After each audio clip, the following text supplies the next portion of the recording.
Bien, muchísimas gracias. Muchas gracias a las organizadoras del evento y reitero también lo que señaló el profesor Sergio Anzola, que es de muchísimo agrado y muchísima necesidad contar con estos espacios. Así que traslado mis felicitaciones, especialmente a Fernando. Voy a compartir entonces una pequeña presentación. Sé que el tiempo es escaso y trataré de ser sucinta. Bien, el tema que me trae para poder compartir con ustedes el día de hoy tiene que ver, en parte, con unas reflexiones que surgen a partir de una experiencia profesional, personal también, en la defensa de casos que involucran a personas en situación de alta vulnerabilidad. Y esto me ha llevado, por supuesto, a reflexionar, a cuestionar la forma tradicional, la concepción dominante, ¿no?, del ejercicio profesional y sobre todo la forma en que nos relacionamos con clientes, especialmente cuando se trata de clientes en situación de vulnerabilidad. Son tres ideas las que quiero compartir con ustedes. La primera es que se nos critica a la visión dominante sobre la relación, sobre el ejercicio profesional de la ética de la abogacía, que se inspira en la ética de la justicia, y cómo esta construye una relación abogado-cliente que despoja al cliente de sus circunstancias, ¿no? Uniformiza además el celo e invisibiliza las particularidades que rodean la situación del cliente. En segundo lugar, quiero poner atención en algunas de las particularidades predominantes que se dan en clientes en situación de vulnerabilidad que exigen repensar la forma en la que se ejerce la abogacía y especialmente se construye la relación abogado-cliente. Y en tercer lugar, quiero recoger en la ética de cuidado, y de eso va esta ponencia, algunas consideraciones que considero pueden ser importantes para poder informar de mejor manera y responder a las necesidades y particularidades de los clientes en estas situaciones, de manera tal que una forma de ejercer la ética profesional y de construir una relación acorde a estas consideraciones pueda también contribuir a una de las misiones de la profesión, que es la consolidación del Estado de Derecho y la justicia. Sobre la primera idea, esta es una crítica bastante extendida a la forma tradicional, la concepción estándar dominante del ejercicio de la profesión, que se basa en estos tres pilares, ¿no? Por un lado, el principio de parcialidad, que supone que el abogado tiene que defender a ultranza y con sumo celo los intereses del cliente sin tomar en cuenta ninguna otra consideración. En segundo lugar, es la combinación de la parcialidad con la neutralidad que exige que el abogado mantenga indiferencia, no ejerza juicios de opinión, de valoración, consideraciones de tipo morales sobre la situación o sobre los intereses del cliente, lo que de alguna manera también lo protege de ser reprochado moralmente por la defensa de determinados casos o determinadas personas. Y esto, como consecuencia de estos dos primeros pilares, está la no responsabilidad, es decir, que mientras él o la abogada se ciña dentro del marco de la ley, no existe ningún tipo de responsabilidad de otro tipo que pudiera emerger sobre la rectitud de esa conducta.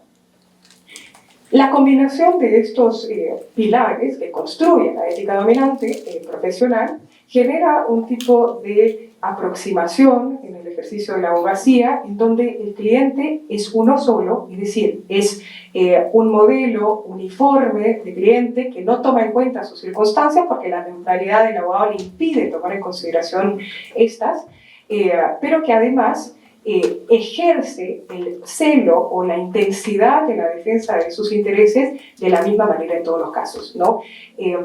Porque no podemos ver esas diferencias o esas particularidades de cada uno de estos clientes, ¿no? Y esto es absolutamente relevante en el caso de poblaciones en situación de vulnerabilidad.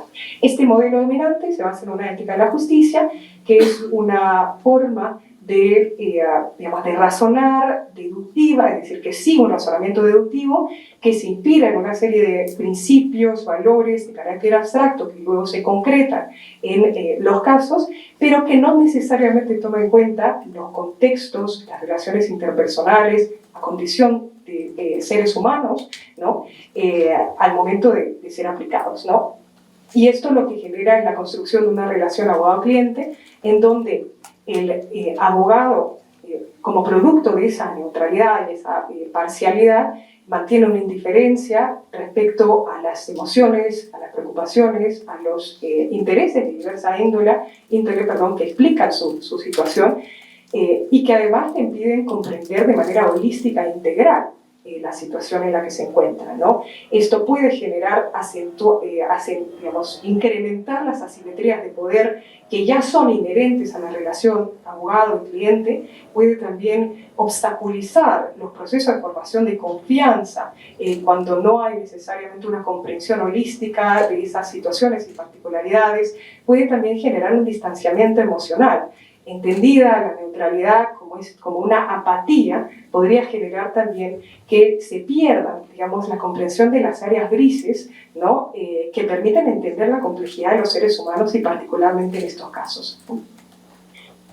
El segundo punto que quiero señalar y que respalda la tesis que comparto hoy es que las personas en situación de vulnerabilidad, y cuando estamos hablando de la defensa de sus intereses, es decir, de esta población como cliente, tiene presente una serie de consideraciones que exigen un tratamiento diferenciado.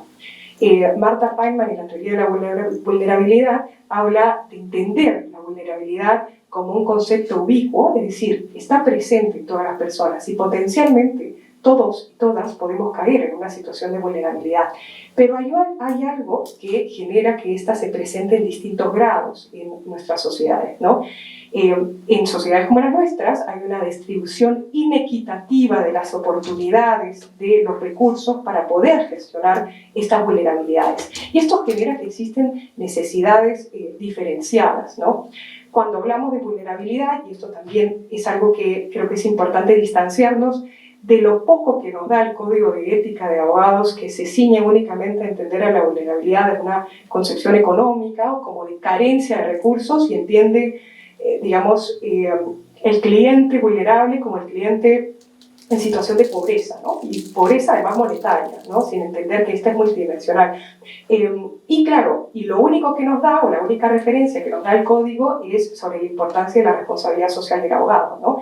Pero no hay estándares diferenciados que nos permitan saber si es que debemos conducirnos de una manera diferente en estos casos, ¿no? Por estos desafíos adicionales.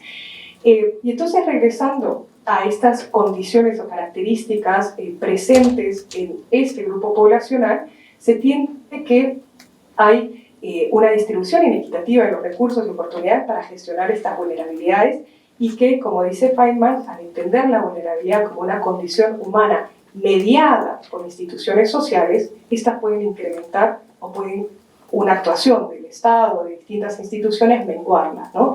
Y un actor determinante en poder, sea menguar o agravar la situación de vulnerabilidad en la que se hallan estas poblaciones, es el Estado y especialmente el sistema de justicia, ¿no? Una autora que que ha propuesto consideraciones o estándares diferenciados para la defensa de estas poblaciones es Catherine Sabat, que lo que hace es se enfoca en el rol de los y las abogadas para poder compensar las inequidades, ¿no?, estructurales que afectan a las poblaciones vulnerables y que permiten, o en todo caso justifican, un mayor celo o una defensa más intensa de los intereses de un cliente en esas situaciones por tres razones. Primero, porque la defensa de sus intereses suele ser representada por abogados que no necesariamente tienen los recursos económicos o de tiempos que podría tenerlo quien puede pagar o costear esta defensa, ¿no? Y acá hace referencia a la carencia de recursos económicos.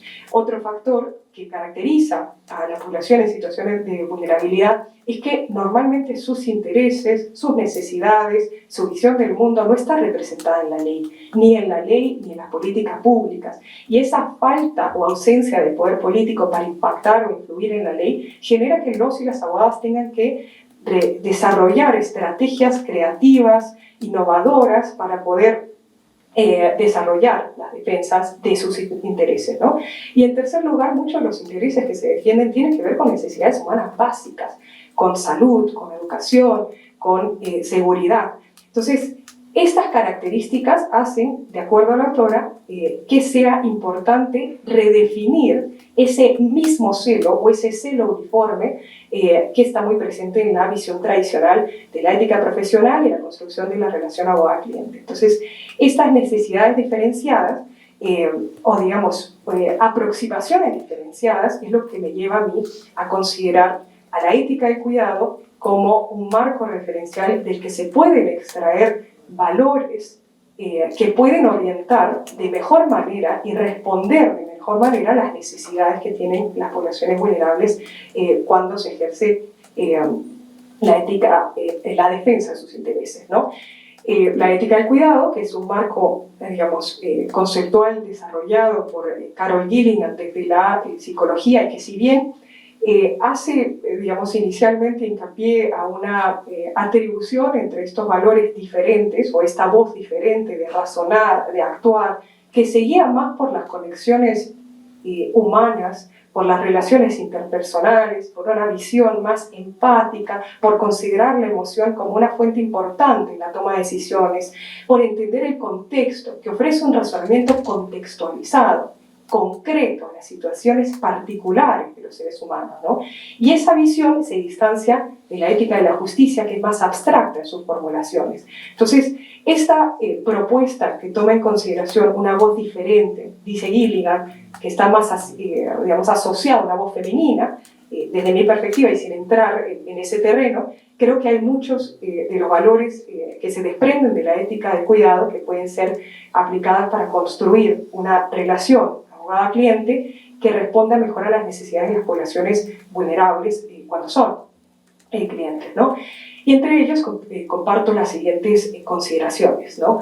Una comprensión holística del cliente nos permite entender o desafiar la visión uniforme o homogénea, ¿no? de un cliente que despoja o le despoja de sus circunstancias, de su historia, de su vida, de sus preocupaciones, de sus temores, de sus inseguridades, ¿no? Finalmente, de lo que es la complejidad del ser humano, ¿no? Y entonces esa visión holística lo que permite es comprender de mejor manera la posición, el interés situado del cliente, ¿no?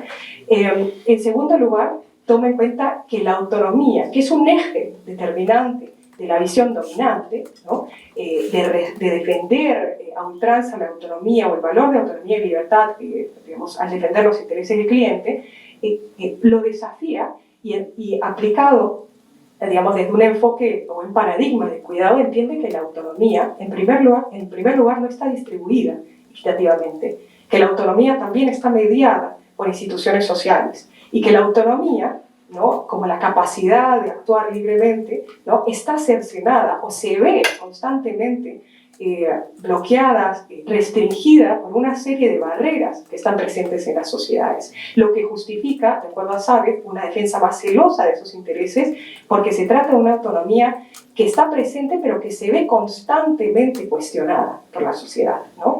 Y que además no es una autonomía que se construye desde la individualidad, que la autonomía desde un enfoque liberal, ¿no? Es una falacia, ¿no? Es, digamos, no se entiende o no necesariamente se condice con la forma en que las personas toman decisiones también sobre, digamos, las situaciones en las que se encuentran y sobre los intereses que quieren defender en un caso concreto, ¿no? La autonomía se forma de manera interdependiente y es relacional.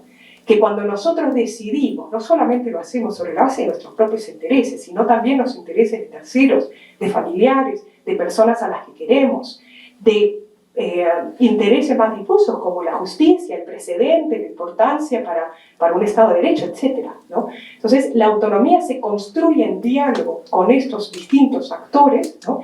De los cuales el abogado es una pieza esencial.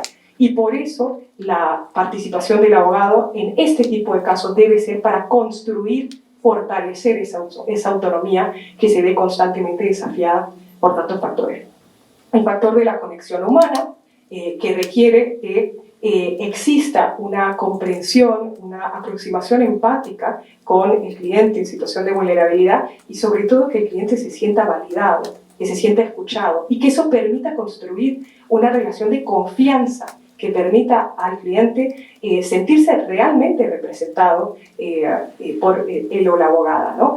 Una responsabilidad de cuidado que tiene que ver nuevamente con esta idea de vulnerabilidad de Feynman, en donde se ve mediada por instituciones sociales y en donde la interacción con el sistema de justicia, tal como existe en nuestra sociedad, es profundamente hostil. Y en muchísimos casos, y esto está documentado, como esa interacción genera procesos de revictimización de los que un abogado sí tiene responsabilidad de cuidado, de minimizar el daño que eso pueda generar, ¿no? Y por supuesto, como último punto, que las emociones, que las dudas, que las inseguridades, que los temores, que el miedo, que el amor, que la empatía, ¿no? Son insumos determinantes para la toma de decisión. Porque finalmente no se trata de únicamente casos, se trata de defender a seres humanos con intereses que están situados y contextualizados en una serie de dinámicas que desde una perspectiva holística es fundamental entender y sobre todo desde una perspectiva humana. Y esa aproximación o esas consideraciones de la ética de cuidado que he señalado podrían eventualmente contribuir a fortalecer que en el caso de poblaciones en situación de vulnerabilidad, ¿no?, el acceso a la justicia, que se ve ya socavado por distintas dinámicas, se ve de manera equitativa y esto pueda contribuir a una idea de justicia, de equidad y de consolidación de un Estado de Derecho como finalmente misión de la profesión, al igual que lo es la defensa de los derechos.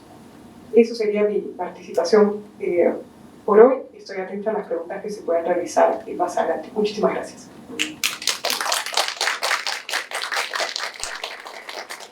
Muchas gracias, profesora. A continuación pasamos con los siguientes ponentes.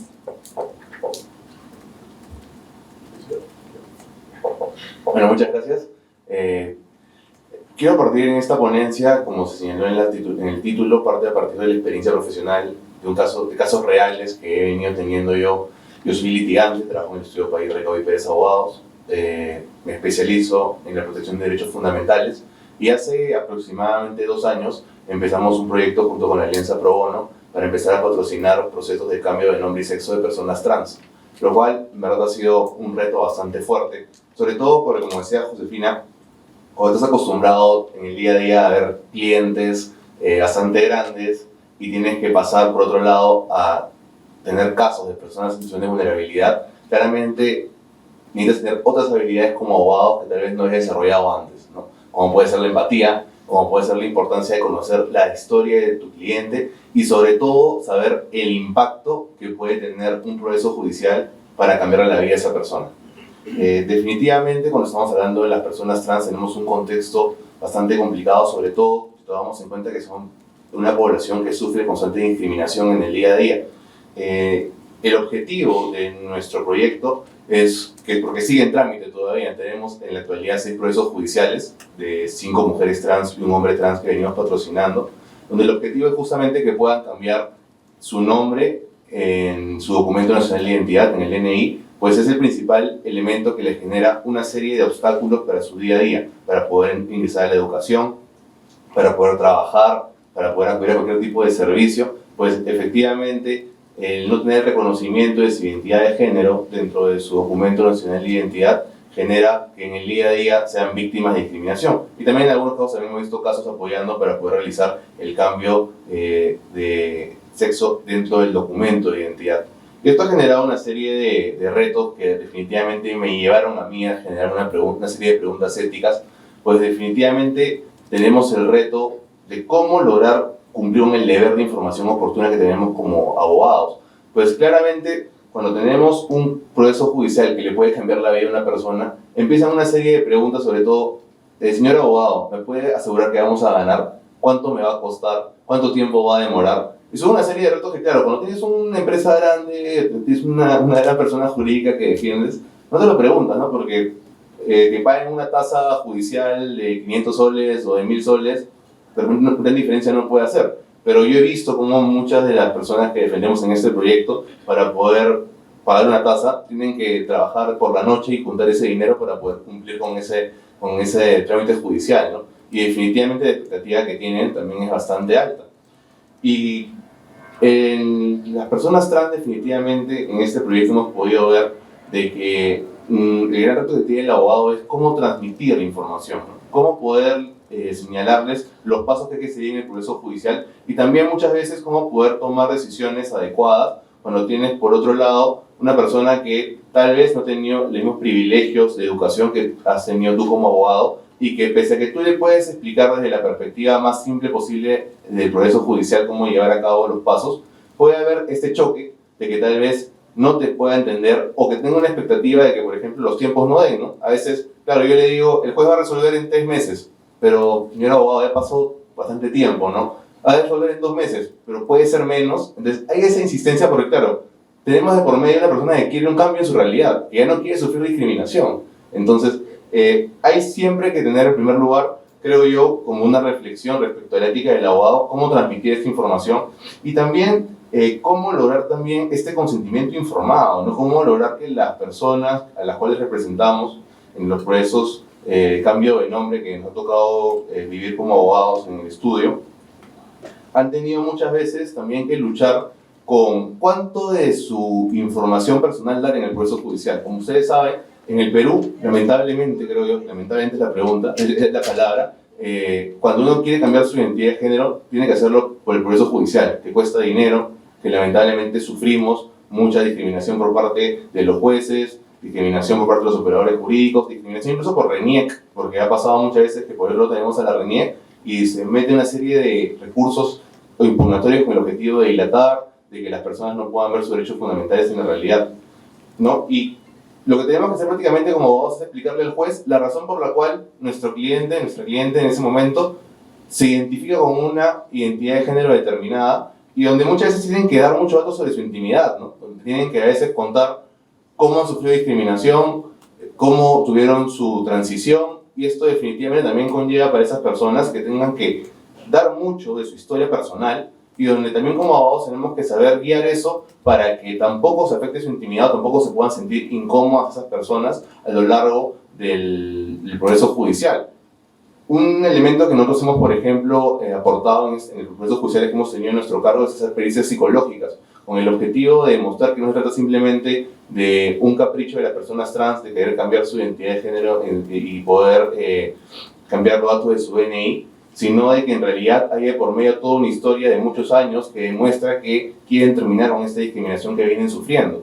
Y esto definitivamente también genera que en estos peritajes se vea que sufren depresión, que sufren ansiedad, que han sido víctimas de toda esta larga historia de situaciones bastante graves y donde han sufrido muchísimo, ¿no? Entonces, también es importantísimo tener, creo yo, esta empatía para poder lograr transmitir eso al juez y también saber que tu cliente esté cómodo, ¿no? Porque tampoco vas a querer venderle toda una historia al juez sin tomar en cuenta también cómo tu cliente se puede sentir en ese momento. Y eso es importantísimo porque si no logramos, podemos entender la historia, pero si también no logramos transmitirla sin que se genere una incomodidad o se genere una situación que profundice esa depresión o genere una revictimización sobre la discriminación que se ha sufrido, puede ser que también estemos yendo en contra de los deberes que tenemos desde la ética de la abogacía.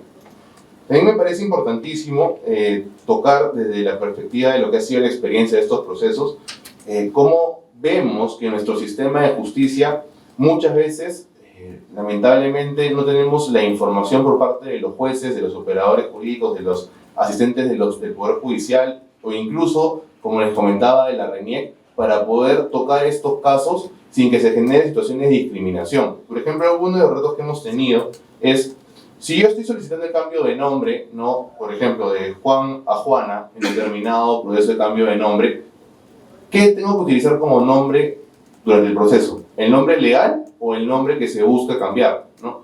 Porque claro, si yo como abogado, yo sé que el nombre con el que se identifica mi cliente es diferente al que dice su DNI, y yo apoyo eso, y yo sé que es lo correcto porque es su identidad de género.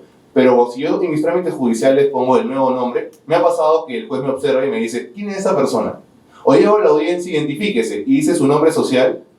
¿Quién es esta persona? Eso no dice en su DNI. Son barreras que revictimizan y generan más discriminación. Entonces, ahí ¿cómo hacemos, no? Como abogados. ponemos un alto al juez, le decimos que está haciendo mal. De repente esto puede generar incluso una complicación en la audiencia que genere que perdamos el caso, ¿no? Porque el juez de repente nos dice es una falta de respeto. ¿Qué hacemos ahí? O por ejemplo, también nos ha pasado muchísimo que la discriminación a veces está escondida, ¿no? O sea, no se manifiesta de forma expresa, sino que a veces me ha pasado en estos procesos que nos han pedido una serie de documentos que para cualquier cambio de nombre, si tú te quieres cambiar el nombre y no es una persona trans, vas a ver que no te van a pedir lo mismo, porque han pedido una serie de documentos como certificados de homonimia, una serie de certificados de Infocor, con la búsqueda de cada vez que les pasábamos un certificado, o sea, no es suficiente, necesitamos más, con el objetivo de generar más obstáculos, paralizar la posibilidad de obtener tutela efectiva, con el único objetivo de no tener que ver este caso y dar el pedido que se está dando, que es el cambio de nombre o sexo en el DNI. O también la demora, ¿no? Nos ha pasado que hemos tenido casos que hemos ido a impulsar y sospechosamente para admitir la demanda nada más han pasado 6, 7 meses, 8 meses en un juzgado civil, que es raro, ¿no? Porque normalmente la pueden admitir en 3 o 4 meses, hasta menos, ¿no? Pero justamente los casos vinculados a personas trans tenían una mayor demora para ser admitidos a trámite, para que se pueda elevar la apelación, para que se pueda emitir la sentencia.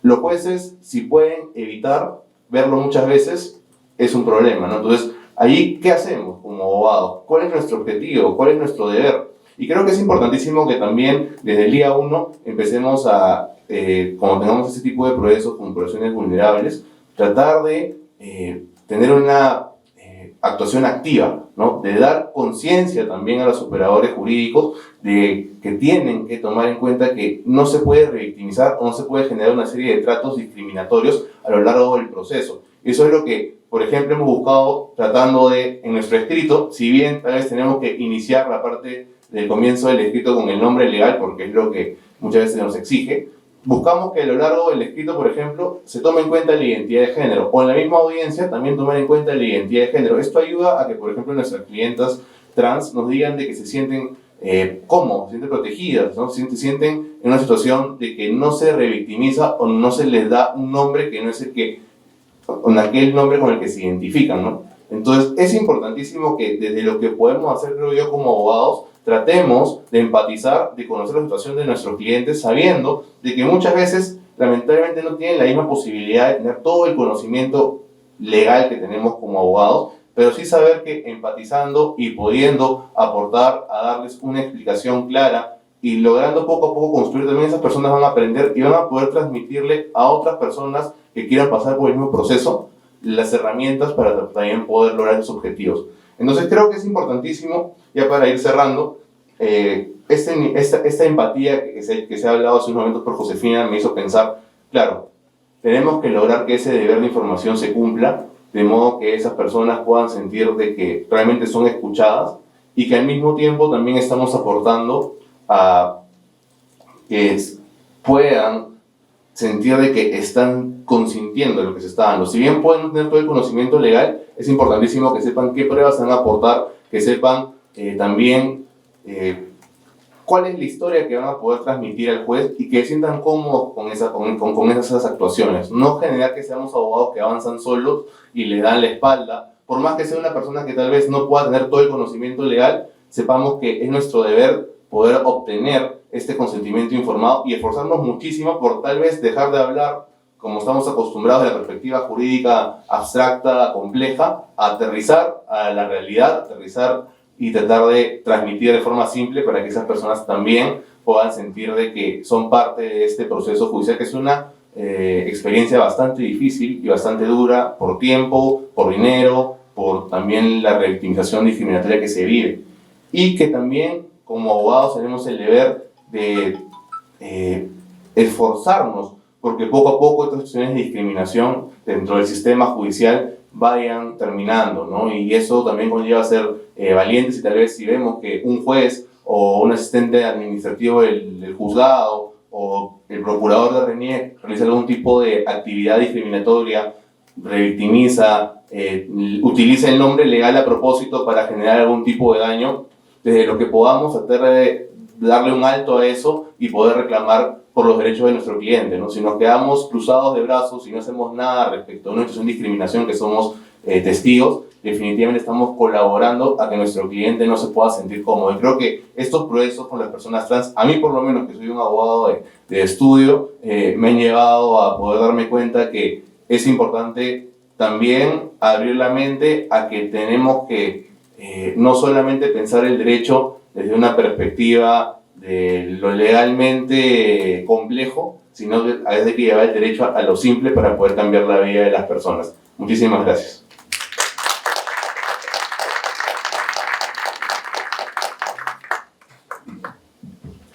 Muy buenas tardes a todas, a todos. Estoy muy contenta y agradecida también, profesor Del Mastro, y a todo el equipo humano que ha hecho posible este evento.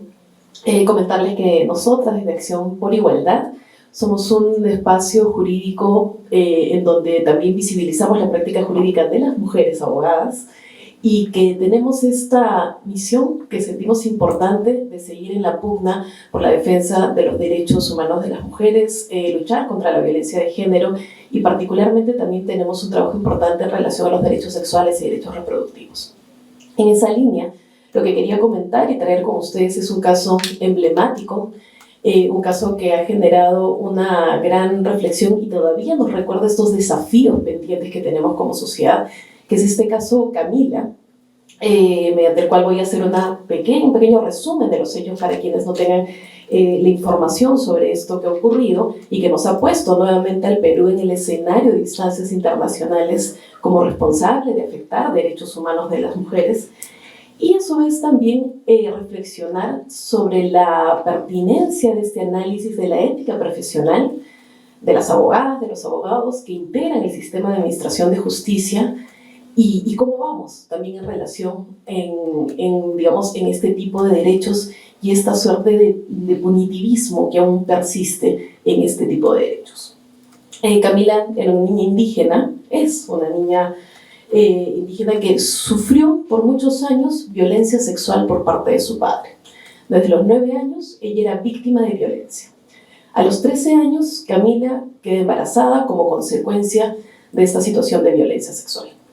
Una niña campesina, una niña indígena, cuya madre tenía una condición de discapacidad quechohablante y un padre que evidentemente era un terror dentro de su propia vida.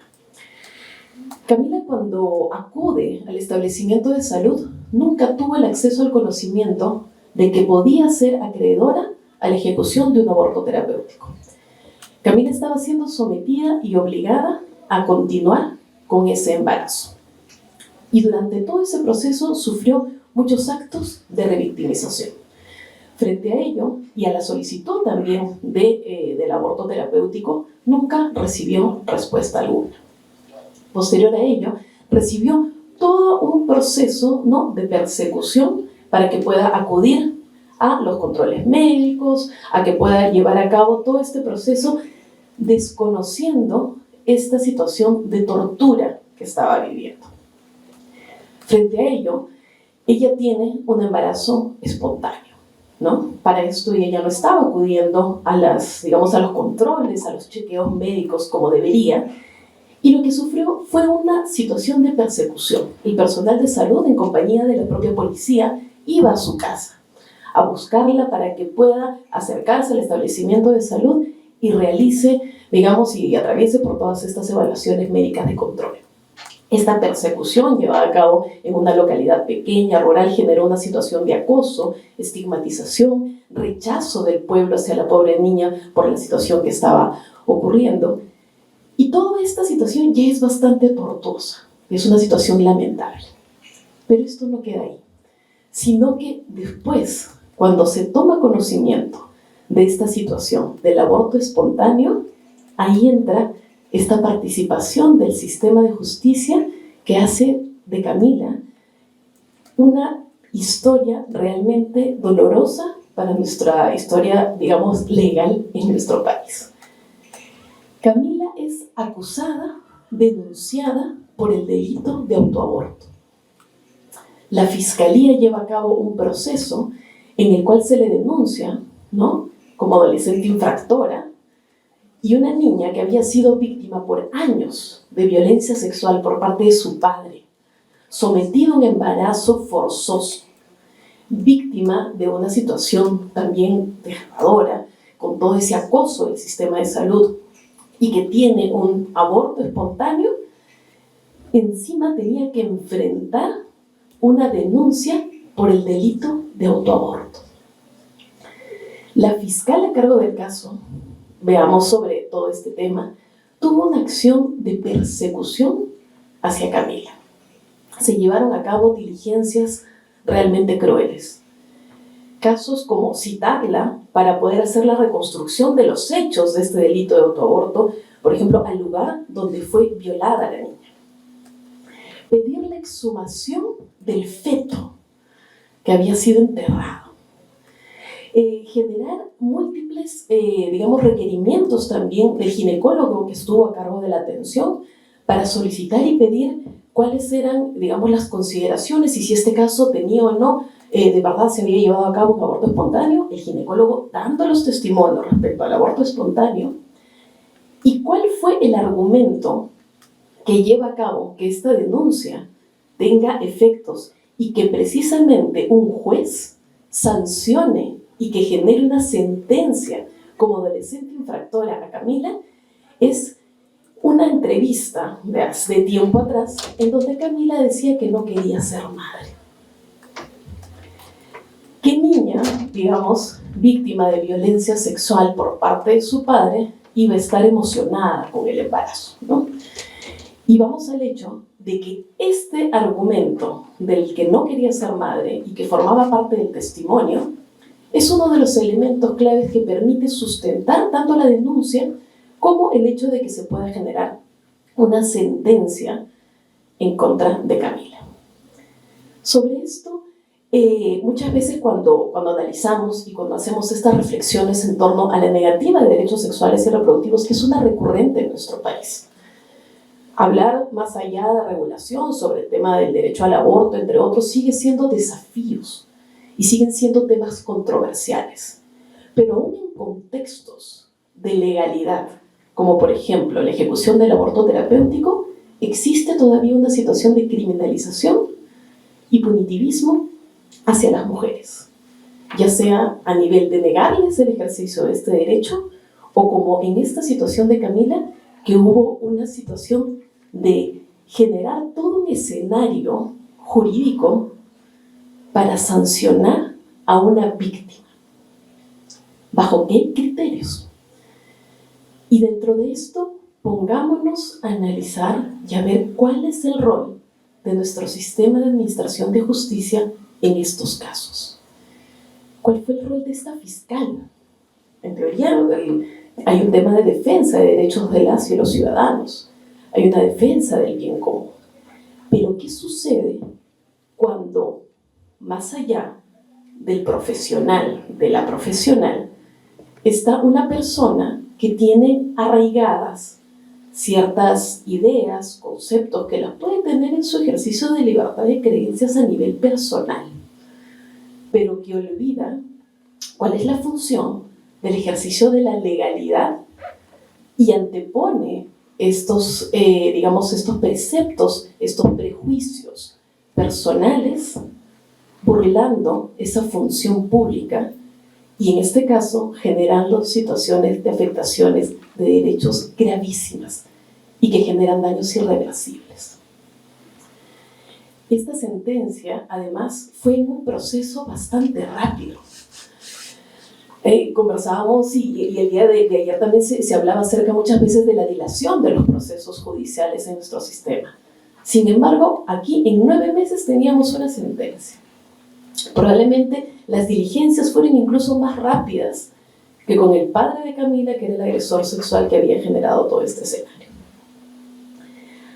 Hay que también tomar en consideración entonces qué estamos haciendo dentro de la ética, desde la construcción y la formación de las y los abogados en las facultades de Derecho y también en los espacios públicos de administración de justicia con el debido enfoque de género. Sabemos que eso sigue siendo también una mirada retadora, un espacio que no se quiere analizar, que no queremos abordar. Y en esa línea, traía colación porque este caso fue visto también en el Comité de Derechos del Niño de la ONU, en donde evidentemente había todo este relato y estos hechos que fueron materia, para que pueda ser evaluado. Y aquí tenemos también una crítica importante, porque si bien es cierto, el comité declara la responsabilidad al Estado peruano por afectar el derecho a la vida, el derecho a la salud, a la integridad, y también desde una mirada interseccional, tomando en cuenta que estábamos ante una niña indígena, en donde no hubo una mirada también intercultural y comprendiendo esas situaciones de especial vulnerabilidad, en el que se encontraba Camila. No hubo un pronunciamiento respecto a esta actuación indebida de la justicia. ¿Cuál es el mensaje entonces que queda a nivel no solo de la instancia nacional, que tampoco ha querido enfocarse en cuestionar esa labor indebida y tortuosa que realizó esa fiscal y ese juez y el equipo, legal que estuvo detrás, sino que también a nivel internacional no se ha visibilizado ello? Y ahí nos quedan estas acciones de reflexión pendiente sobre qué está pasando a nivel de las sanciones, de analizar, de poder generar estos espacios de ejemplificación en donde se pueda visibilizar que esta actuación no jurídica, porque era ajena a la garantía de derechos, pueda permanecer en impunidad y que evidentemente también no tiene una mirada ética. Frente a esta situación, este tema del caso Camila es un caso emblemático, es un caso que nuevamente nos coloca al Estado peruano lamentablemente en una ventana en la que no queremos estar, pero que es necesaria para poder visibilizar cuáles son los retos y desafíos pendientes a nivel no solo de regulación, sino también cómo se dan estos espacios de revictimización. Pero también compartirles algunas cifras que justo la Organización Proyecto Igualdad visibilizó en un estudio que ha realizado del 2016 al 2021. Y dentro de esto, pese a que hay un registro, por ejemplo, de procedimientos de aborto que se han llevado a cabo en establecimientos de salud, que son más de 200.000, visibilizar también que hay más de 13.000 casos que son asociados a niñas y adolescentes, pero que dentro de eso tenemos más de 5.000 casos durante estos últimos años que tienen investigaciones fiscales. Hay denuncias, más de 1.500 denuncias policiales que de manera activa han surgido para denunciar a las mujeres por delitos asociados al aborto. Y dentro de esas denuncias policiales hay por lo menos 55 casos que queda claro que se trataba del aborto terapéutico que es legal desde hace 100 años en el Perú. ¿Qué está haciendo el sistema de justicia frente a estos sesgos, a estos prejuicios que están doblegando ese deber ético de actuar de la manera en que se permita garantizar la vida digna? Y frente a ello, lo que también nos queda pendiente es evidenciar también qué se hace desde antes. ¿Qué hacemos por la inclusión y esta mirada para despatriarcalizar el sistema de justicia? Y no solo eso, sino el derecho mismo. Muchas veces resulta incómodo. Muchas veces cuando hablamos, y las abogadas, que en su mayoría somos mujeres, que apostamos por este tipo de temas, solemos ser disruptivas o generar estos espacios de abordar temas que no se quieren abordar, o que no se considera que es jurídico, o que abordar derechos sexuales y derechos reproductivos que evidentemente no están de manera explícita en nuestra regulación, suelen ser aspectos ignorados, pero que finalmente están violentando derechos humanos y en donde en la realidad tenemos por lo menos que 4 niñas al día se convierten en madres en nuestro país. Y que tenemos en los últimos años 7.000 niñas convertidas en madres a quienes se les negó el derecho al acceso del aborto terapéutico Y además, estas cifras adicionales que les menciono, que son casos en los que se está criminalizando y generando una suerte de punitivismo a niñas, a mujeres que en muchos de estos casos están siendo víctimas de temas de violencia sexual. Yo creo que sobre esto quiero generar este espacio de reflexión sobre cuáles son los desafíos y retos pendientes que podemos germinar con lo que tenemos ahora. Sabemos que la legislación que tenemos a la fecha no es favorecedora. Sabemos que el contexto social, peor aún. Pero también sabemos que sí podemos comenzar a generar estos espacios en donde, como lo que mencionaban en la mesa anterior, no solo aprendamos el derecho desde un punto de vista memorístico y con lo que hay, sino que generemos esta sensación de personas que no olviden que más allá de ser abogados y de ser abogadas, son personas y que a través del derecho podemos generar esta herramienta para la garantía y salvaguardar la vida digna, que nunca debe ser algo que tenemos que olvidar. Muchísimas gracias.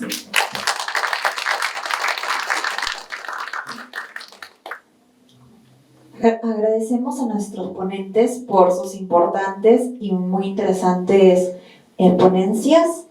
A continuación nos vamos a la sección de preguntas y respuestas, así que los invitamos a levantar las manos por una cuestión de tiempo. Vamos a tomar únicamente 3 preguntas o comentarios, así que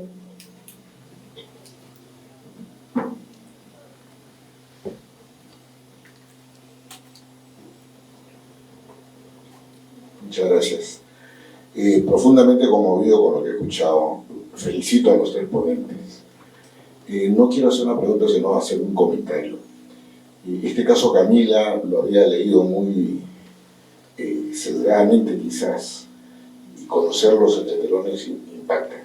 Pero fíjese, en este momento existe un estudio de la OCDE sobre el sistema de justicia peruano. Y hay un capítulo, el 6º, dedicado al tema del acceso a la justicia a las personas, pensando en las personas, especialmente en los sectores vulnerables. ¿Y qué se encuentra ahí? Y que justamente las exposiciones de hoy demuestran que no pasamos de la letra del proyecto, de los reglamentos, pero que en la práctica no funcionan. Hay un protocolo de la Corte Suprema para atender a las poblaciones vulnerables en el sector justicia. Y en este caso de Camila queda claro que no funcionó. Yo estoy terminando un caso en Cajamarca de una comunidad campesina que tampoco ha funcionado. Es decir, nos hemos llenado, y se llama así, protocolo de atención a poblaciones vulnerables. ¿Qué me queda como reflexión, particularmente y muy motivadora? Se suele decir, y con justa razón, que para ser abogado litigante hay que tener una fibra muy especial. Pero me da la impresión que esa fibra es insuficiente para atender casos de esta naturaleza. O sea, como bien decía el doctor Frijó, no basta ser abogado, no basta ser litigante. Cuando uno cruza la frontera de casos sensibles y no se sensibiliza, pues no está siendo un buen abogado.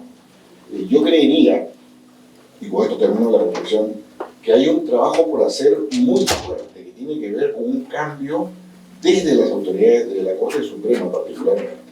Lo que está pasando hoy en día, hay una crisis del Congreso que afecta a la independencia del Poder Judicial, y la Corte Suprema guarda silencio en todos los tonos. O sea, es algo incomprensible. Pero yo me felicito de verdad. Yo había venido aquí, gracias a Fernando del Mastro que me había invitado, muy entusiasmado por la religión ética, pero aquí hay un tema que desborda la ética. Es casi ya de una materia del alma humana. No es un tema solo ético o moral, sino realmente, profundamente humano. Y termino solamente con esta disquisición que me parece que es muy útil para temas como este. No se debe discutir solamente el acceso a la administración de justicia, sino fundamentalmente el acceso a la justicia, que no está necesariamente vinculado, única y exclusivamente vinculado al Poder Judicial. Hay otro sector de justicia que puede ser las comunidades campesinas dentro de su derecho consuetudinario, que puede ser la amigable composición, que también está funcionando en temas de problemas con las comunidades nativas, y un largo etcétera. Pero de verdad los felicito y los aliento a que continúen en esta lucha que me parece vital en un país como el nuestro, que con Bolivia, con Colombia, tenemos unas comunidades nativas inmensas, millones de personas, y que debemos tener mayor cuidado en la atención de estos casos. Muchas gracias.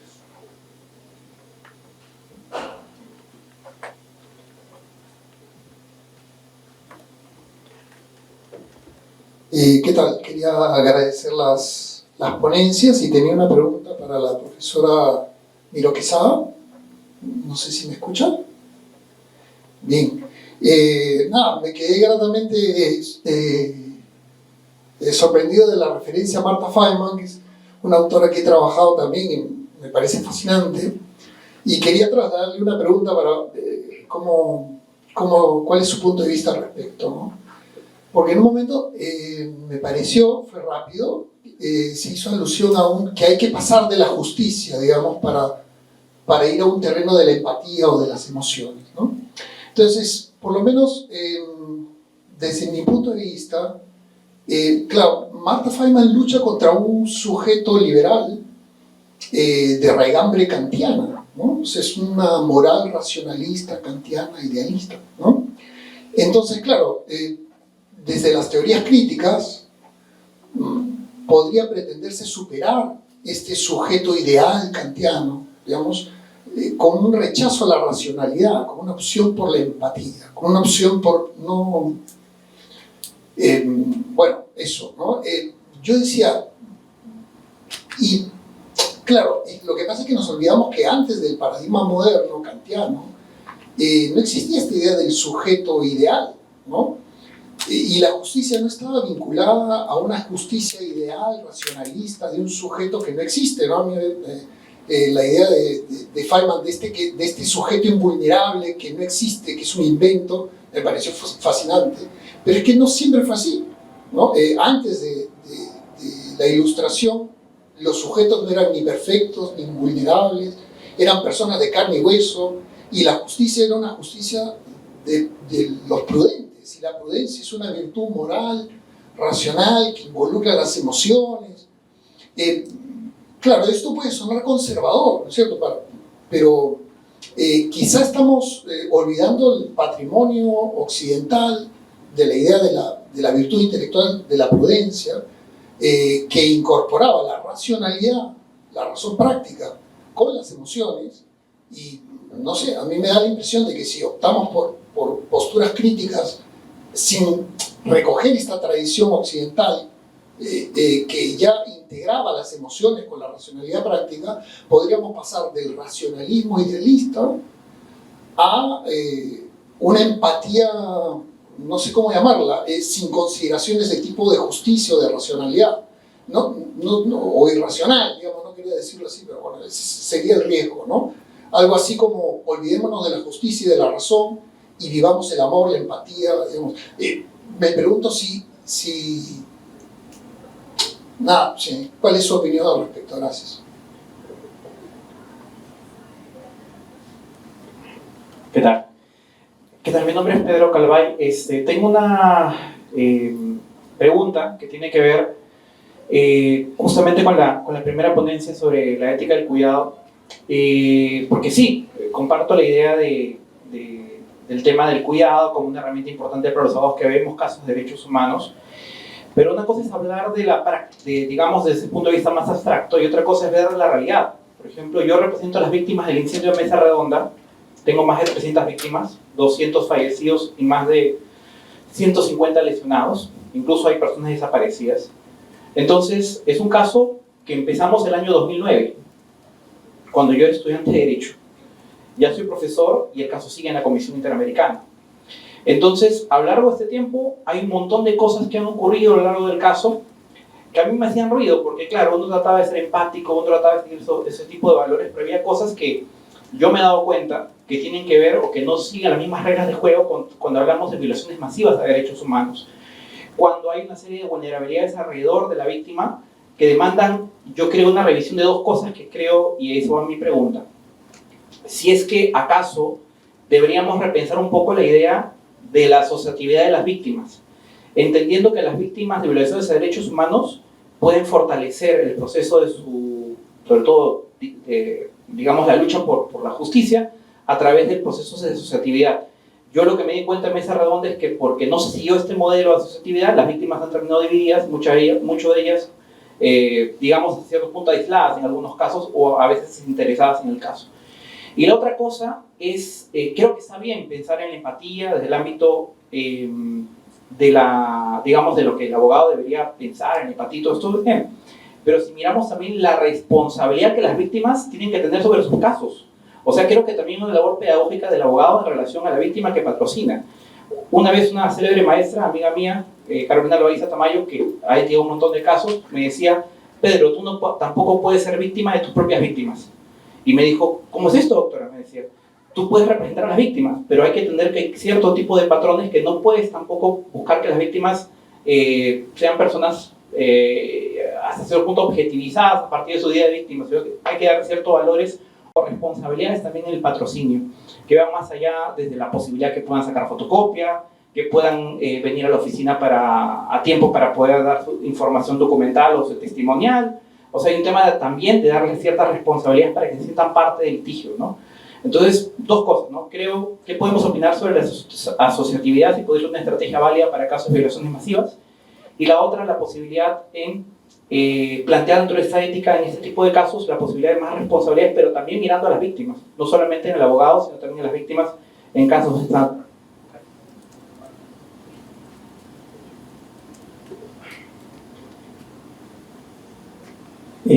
Gracias por la presentación, aprendí mucho de los tres, me gustaron mucho las presentaciones. Tenía una pregunta para Josefina. Si te entendí bien, Josefina, el argumento que hacías es que para personas en situación de vulnerabilidad valdría la pena que consideráramos tener una ética del cuidado distinta a la visión estándar, que es lo que normalmente rige la ética de los abogados.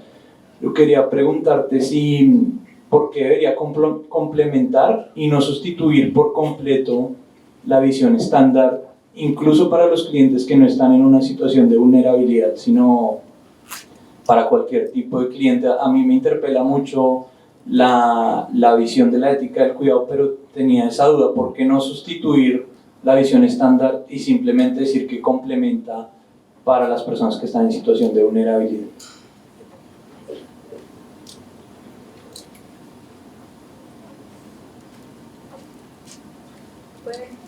Sí.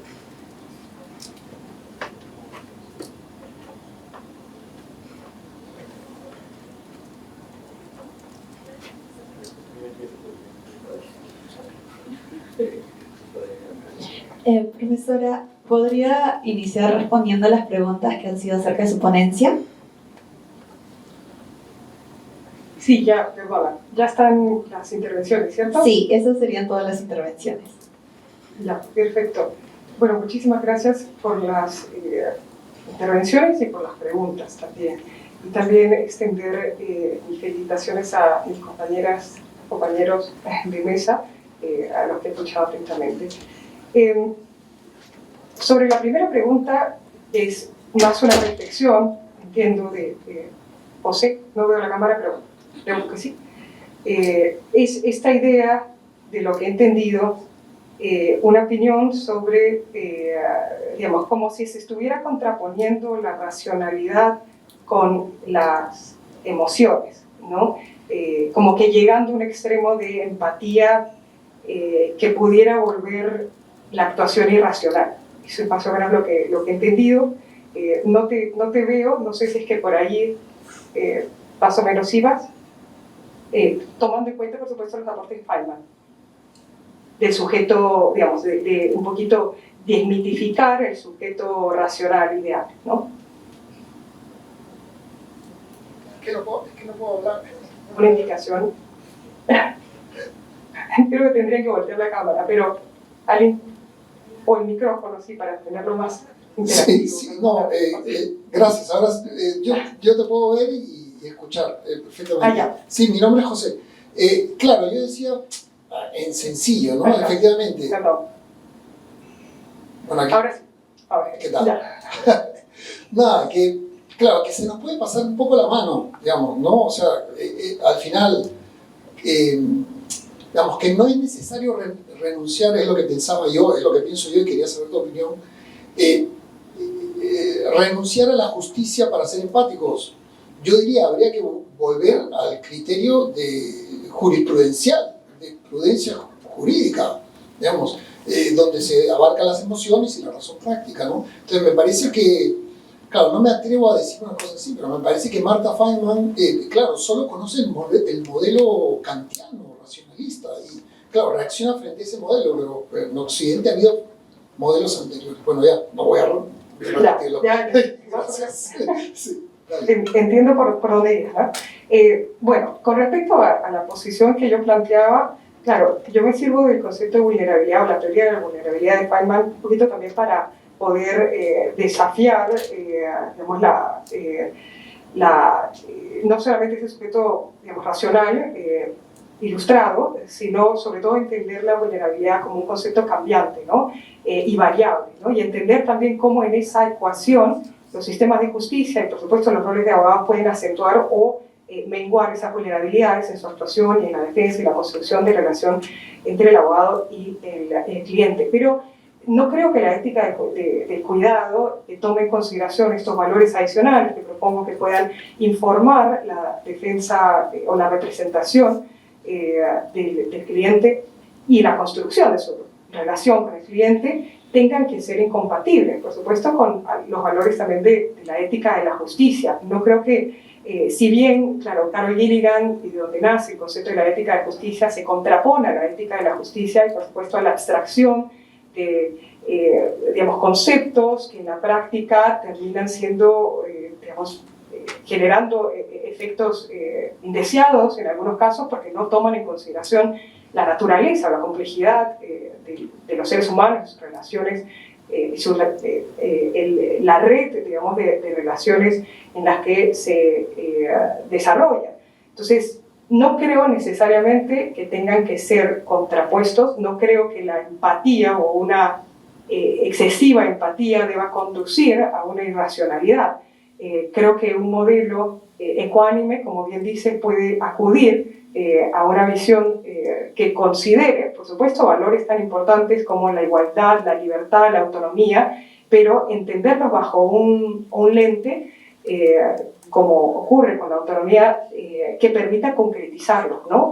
Digamos, en nuestras realidades, en los contextos en donde la libertad pues, no se ejerce de manera, digamos, en una estratosfera, ¿no? Sino que se construye de manera, es interdependiente y es relacional. Entonces, creo que el ejemplo de la autonomía relacional para mí me permite entender cómo es que estas dos miradas se nutren, ¿no? O, digamos, que uno pueda servirse de los insumos de la ética y de la justicia para poder también orientar la forma en la que razonamos y actuamos y que puede ser compatible con la ética del cuidado, que tome en cuenta las emociones que pueden informar la toma de decisiones racionales, ¿no? No creo que sean incompatibles, en todo caso mi mirada es más complementaria, ¿no?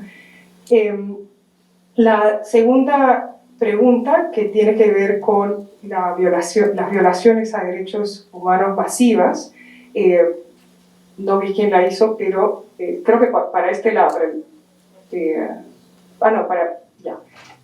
no, bueno, solamente que quería dirigirme a la persona porque tampoco lo vi, o la vi, para saber si es que estoy, no, si me pueda sentir la cabeza para saber si es que he entendido bien.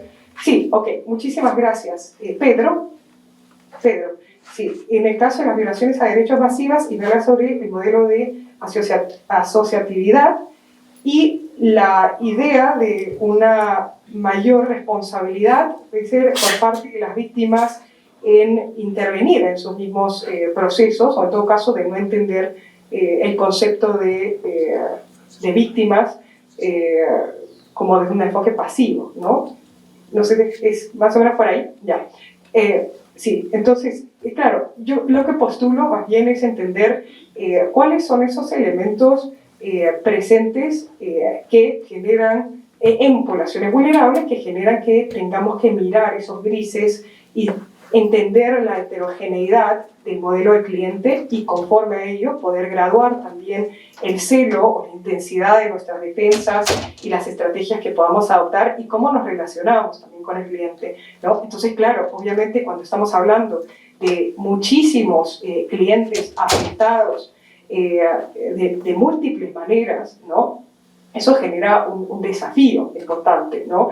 Y en muchos casos, claro, por la dimensión del daño y de la hazaña de representar a víctimas masivas, ¿no? De violaciones a derechos humanos, claro, la conexión humana con cada uno de los clientes y entender el historial y entender sus razones y entender sus motivos, por supuesto, termina siendo un desafío. Entonces, necesariamente para esos casos, claro, habrá que ver, digamos, no se trata también de desgastar, ¿no? al abogado o a la abogada en la defensa conforme a esas características, ¿no? Porque si hay un riesgo, que es el que tú, no sé si es que creo que lo señalaste en la intervención, pero que tiene que ver con esta idea de que una ética de cuidado llevada en esos términos puede, cuando se trata de víctimas masivas y de violaciones que son profundamente, digamos, traumáticas, ¿no? Y procesos además que se intersectan, o violaciones que se intersectan, que genera que el acompañamiento también puede ser bastante desgastante, puede ser bastante cargado, ¿no? Emocionalmente para un abogado que lleva estos procesos, ¿no? Entonces creo que encontrar también esa mesura entre atender, acompañar, comprender, cuidar, siempre que, claro, digamos, uno no es finalmente un psicoterapeuta o tampoco es, ¿no? Uno es abogado, y creo que es importante encontrar ese punto medio para no tampoco asumir, digamos, roles que nos competen, pero que además ponen en riesgo nuestro propio también bienestar, ¿no? Con respecto a la parte de los deberes, yo coincido contigo, creo que el tema, nuevamente el concepto de autonomía relacional es bastante, creo que aplica bastante para estos casos, ¿no?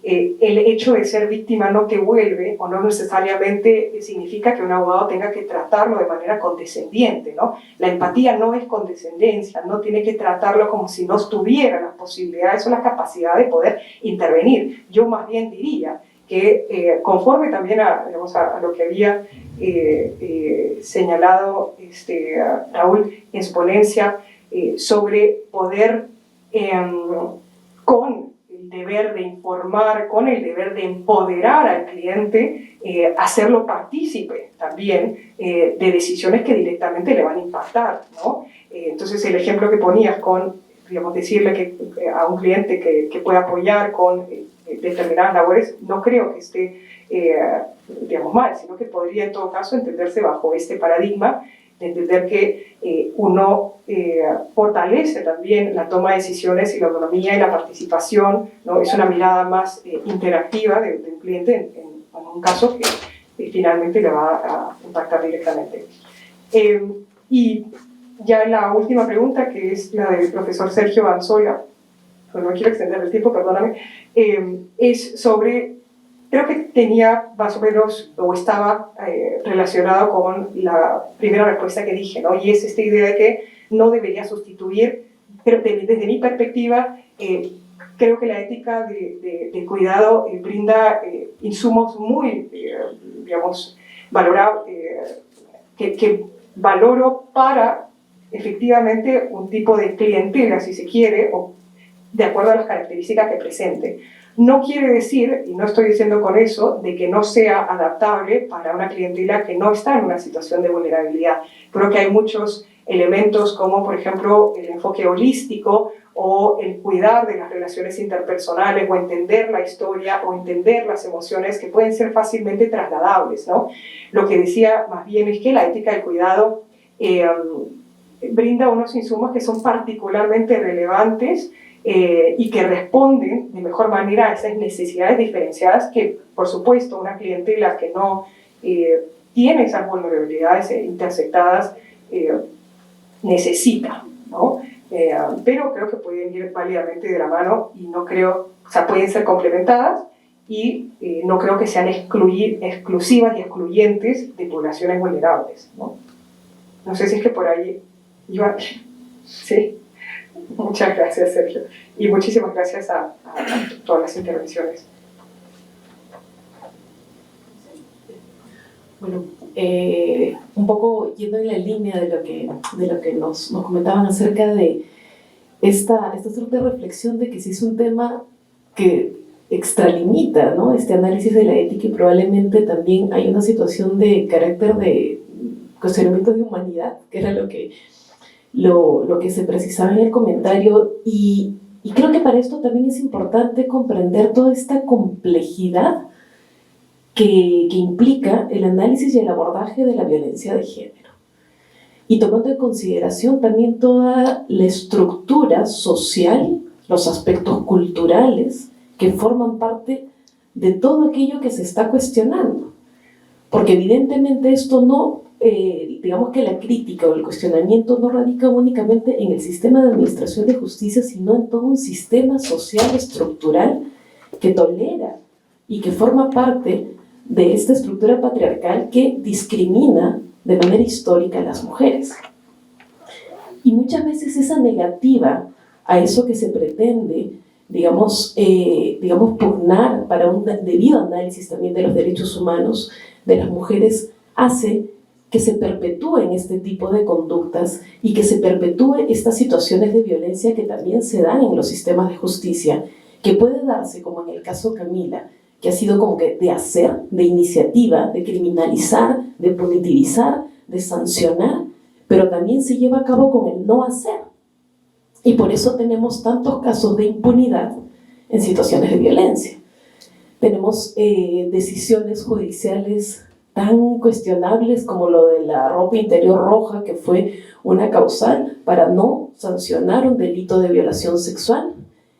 Y como esas tenemos muchas otras acciones, porque justamente se está deslegitimando esto que se pretende reflexionar sobre la complejidad y el entender que la violencia tiene sus propias particularidades y que la violencia de género existe.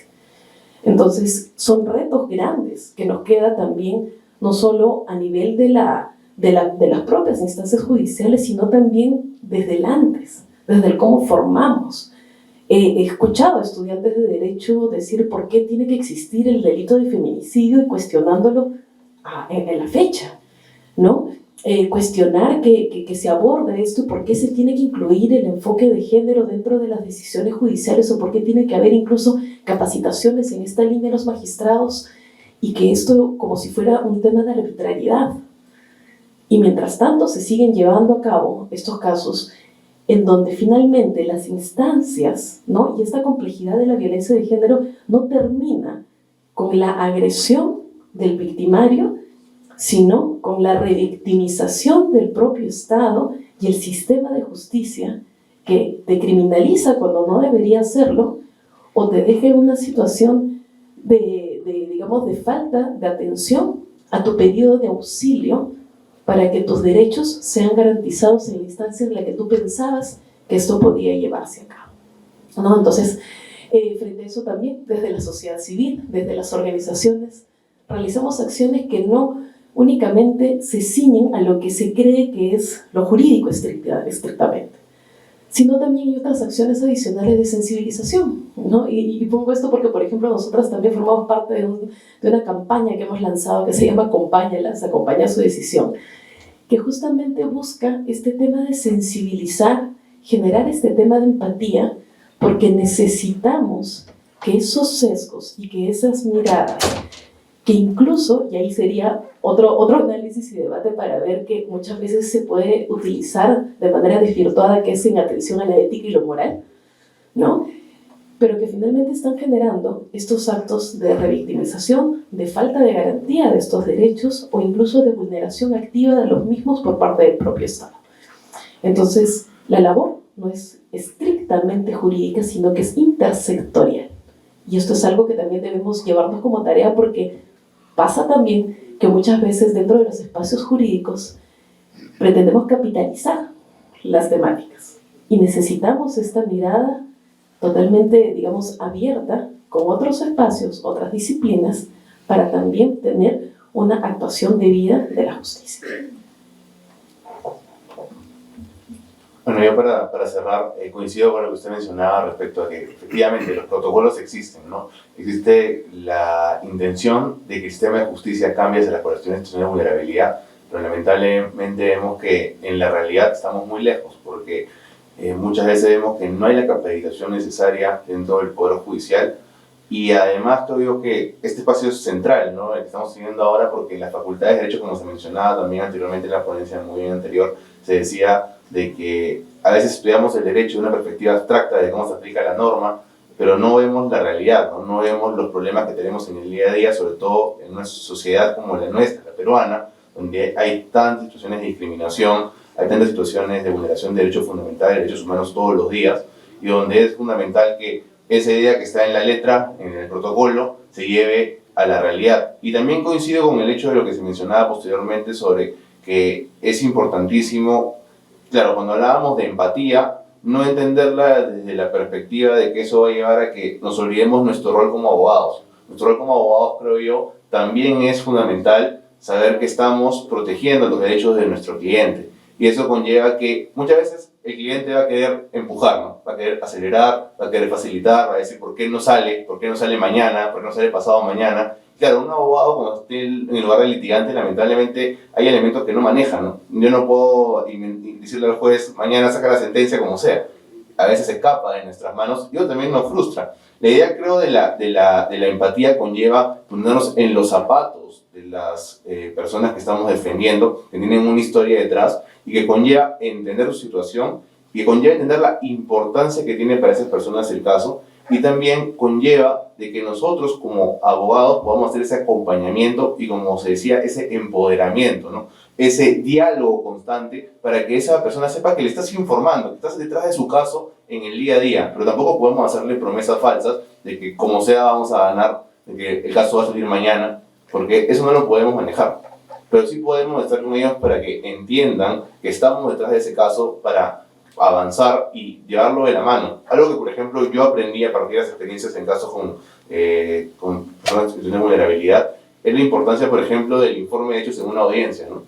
Yo puedo ver la parte jurídica, pero ese momento en el cual el cliente va a dar su historia es fundamental. Es el momento en el cual se expresa el juez, en el cual va a contar su historia y todo lo que ha sufrido, ¿no? Entonces, esos espacios son fundamentales para que el cliente pueda sentir también de que es parte del proceso, de que se le está escuchando. Entonces, también es parte de nuestra labor como abogados darles esos espacios, no para que se aprenda la Constitución o el Código Civil, eso no sirve para nada. Lo que nos importa es que el cliente pueda expresarse, pueda sentir que está luchando por sus derechos. Y creo que ese es uno de los elementos que tenemos que seguir incentivando en las facultades de Derecho para que, además de ser los mejores doctrinarios, los mejores investigadores, también sepamos que hay realidad y que tenemos que aportar esa realidad. Muchísimas gracias.